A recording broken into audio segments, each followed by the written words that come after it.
प्रिय एवं सज्जनों, कोटिशः प्रणाम है आप सबके श्री चरणों में नत शिर वंदना। कल 2 अक्टूबर है, पूज्य गुरुदेव श्री प्रेम जी महाराज का जन्म दिवस। उनके श्री चरणों में श्रद्धा सुमन अर्पित किए जाएंगे। कल प्रातः नाश्ते के तुरंत बाद जैसे ही आप नाश्ता करें तत्काल हॉल में आ जाइएगा। महाराज श्री के श्री चरणों में पंखुड़ियां पुष्पों की अर्पित की जाएंगी। पंक्तियां बन जाएंगी, एक एक पंक्ति से आते जाएंगे सब लोग, सब साधक महर्षि लोग भी आएंगे। फूल इत्यादि लाने की आपको आवश्यकता नहीं, यहीं से गोविंद राम जी प्रबंध कर देते हैं। हो गया हुआ होगा प्रबंध। इस प्रकार से दोनों हाथ इस प्रकार से करके पंखुड़ियां लीजिएगा और महाराज के श्री चरणों में अर्पित कर दीजिएगा। ऐसे करने की आवश्यकता नहीं, बहुत आगे उनके चरणों पर ऐसे रखने की आवश्यकता नहीं। आप जहां भी रखेंगे मुझे पूर्ण आशा है महाराज श्री स्वीकार करेंगे। आप मेहरबानी करके बिल्कुल बड़ी श्रद्धापूर्वक, श्रद्धा सुमन, मात्र फूल नहीं है ये, पंखुड़ियां नहीं है, श्रद्धा से ओतप्रोत आपका अपना सुंदर मन सुमन वह अर्पित कीजिएगा महाराज के श्री चरणों में। कोशिश की जाए कि 9 बजे तक ये कार्यक्रम समाप्त हो जाए।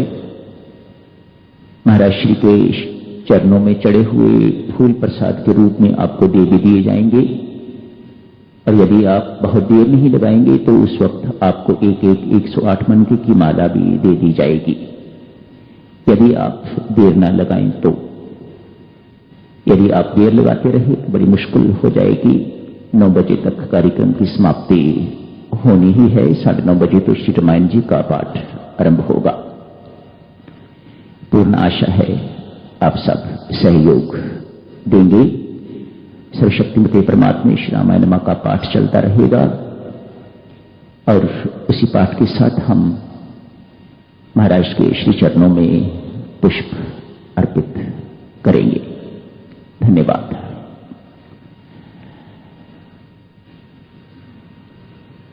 रामायण जी की चर्चा को आगे बढ़ाते हुए मंत्रा को थोड़ा और समझ लें। भले ही ये ताड़का या मंत्रा हमें बाहर तो दिखाई नहीं देती, पर हमारे भीतर तो विराजमान है ये। और भीतर हम देखते नहीं, बाहर तो दिखाई देता है, आंखें बाहर की ओर देख सकती हैं, भीतर की ओर देखती नहीं। पर अनुभव तो ये कहता है, स्पष्ट दर्शाता है, इस वक्त ताटिका काम कर रही है, भीतर शूर्पणखा काम कर रही है, या मंत्रा। 2 टूटे हुए को जो जोड़ दे तो वह तो है राम, जो दूरी देरी को मिटा दे वह है राम, जो जुड़े हुओं को तोड़ दे वह है मंत्रा, जो उनको तोड़ फोड़ के रख दे वह मंत्रा है। कारण कथा तो नहीं होने वाली, वही है महर्षि विशिष्ट जिन्होंने योग वासिष्ठ की रचना करी है। वही है महर्षि विशिष्ट जिन्होंने राम जैसे शिष्य को शिक्षा दी है। छोटी मोटी हस्ती तो नहीं। अनेक प्रकार के वार्तालाप चलते होंगे, चर्चा चलती होगी, बहुत ज्ञान गोष्ठी इत्यादि होती होगी। राम भी बैठते हैं, मंत्रा भी बैठती है, कैकेयी भी बैठती है कथा सुनने के लिए। एक पौराणिक कथा है। कश्यप जी महाराज की 2 पत्नियां हैं, कद्रू और विंता। विंता बहुत सरल स्वभाव की है, बहुत सुशील है, नेक है, किसी प्रकार का द्वेष वैर इत्यादि उसके अंदर नहीं है। कद्रू बिल्कुल विपरीत है,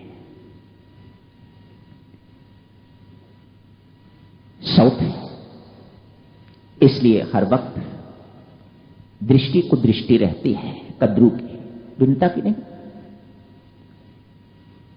बदकिस्मती है कश्यप की, दो हैं तो कद्रू जो है हर वक्त इस प्रकार की दृष्टि उस पर रखती है, किसी न किसी ढंग से इसको नीचा दिखाया जाए, किसी न किसी ढंग से इसको तंग किया जाए, परेशान किया जाए, ईर्ष्या की भावना के कारण। ईर्ष्या आ गई। एक था सूर्यदेव का रथ आया है, देखा दोनों ने, सफेद घोड़े हैं, सफेद ये पूंछ। कद्रू कहती है नहीं, इसकी पूंछ काली है। विंता कहती है नहीं, सफेद घोड़े हैं, श्वेत घोड़े हैं, उनकी पूंछ भी सफेद ही है। कद्रू कहती है नहीं, सफेद नहीं, काली है। सर्पों की मां है ये कद्रू। पुरानी कथाएं हैं इसी प्रकार की हैं। सर्पों की मां है, काले जितने सांप थे सबको बुला लिया, शर्त रख दी, पास जाके देख लेना, यदि पूंछ काली हुई तो जिंदगी भर तू मेरी दास्ता करेगी। ये कद्रू की चाल। और यदि सफेद हुई, शर्त रख ली आपस में, काली दिखाई देगी, मैं कहती हूं काली है, तू कहती है सफेद है, यदि काली निकली तो जिंदगी भर तू मेरी दास्ता करेगी। विंता बेचारी मान जाती है, ठीक है, उसे सत्य बिल्कुल ठीक दिखाई दे रहा है। सूर्य के रथ के जो घोड़े हैं उनकी पूंछ सफेद है, काली नहीं। ये सर्पों की मां है, सारे काले सर्पों को बुला के हुक्म देती है, सारी की सारी पूंछों को इस प्रकार से लपेट दो कि पूंछ काली दिखाई दे। और विंता को कहती है आ मेरे साथ, आके देख पूंछ सफेद है या काली। सारी की सारी जितने घोड़े लगे हारे थे उनकी पूंछें काली दिखाई दे रही हैं। विंता जिंदगी भर दास, नौकरानी, सेविका बन के व्यतीत करती है। कद्रू का षड्यंत्र है ये, उसकी चाल है, उसकी कूटनीति है, ये दुष्ट है। विंता के ही पेट से कालांतर में गर्भदेव का जन्म होता है, जो सांपों को खाता है। अपनी मां का बदला लेने के लिए, प्रतिकार के लिए इन्होंने मेरे मां के साथ अन्याय किया है, अत्याचार किया है, दास्ता दी है, सेविका बन के रही है वह कद्रू की जो इसके योग्य नहीं है। इसका बदला लेने के लिए वह सर्पों को खाते रहते हैं। गर्भजी महाराज का ये काम है, वह सर्पों को खाते रहते हैं। जानते हो ऐसी कथाएं जहां साउथ है, ये कथाएं चुन चुन के तो मंत्रा कैकेयी को सुनाती है। मंत्रा कोई छोटी मोटी हस्ती नहीं। आप तो जानती हो ना माताओं, किसी महिला को यदि आपने अपने पति के विरुद्ध करना है तो किसी दूसरी की बात कर दो, है ना ये बात ठीक? ऐसे ही होता है ना, किसी दूसरी के बीच में लाके चर्चा कर दो, बस बात बन गई। यही बात बार बार मंत्रा कैकेयी को याद दिला रही है। अरे कुशल्या, साउथ है तेरी, तू तो बड़ी सरल है विंता की तरह, कद्रू की तरह कन्निंग नहीं कहती, तू तो बड़ी सरल है विंता की तरह। देख तेरी दुर्दशा भी ऐसी ही जैसी विंता की हुई थी। वह कुशल्या तो कद्रू है, कद्दू, तू तो बड़ी सरल है। कैकेयी अपनी प्रशंसा सुन के, भक्तजनों ये प्रकृति है ना, परिस्थिति है ना, ये हमारी कमजोरियों को भली भांति जानती है। जहां जहां आपकी जो जो कमजोरी है उस कमजोरी का वह परिस्थिति लाभ लेती है। कैकेयी हम सब की तरह अपनी प्रशंसा की बड़ी भूखी है। आज मंत्रा ने उसे विंता के तुल्य बता दिया, मानो प्रशंसा का पुल बांध दिया, तो वह राजी हो गई। मंत्रा जैसी तू कहती है वैसा ही होगा। अपनी प्रशंसा सुन के तो अति प्रसन्न हो गई है। ऐसी कथाएं चुन चुन के सुनाती है ताकि पति को नहीं कहती है कि वह गलत है, ये कुशल्या का पढ़ाया हुआ है इसलिए वह ऐसा कर रहा है।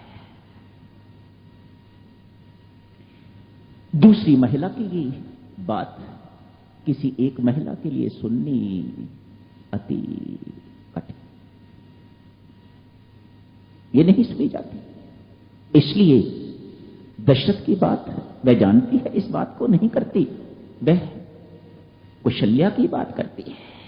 उसका पढ़ाया हुआ है ये तो तेरे मुट्ठी में बंद था, आज देख किस प्रकार का ये कर्म कर रहा है, क्यों कर रहा है। इसलिए वह तेरी जो सौत है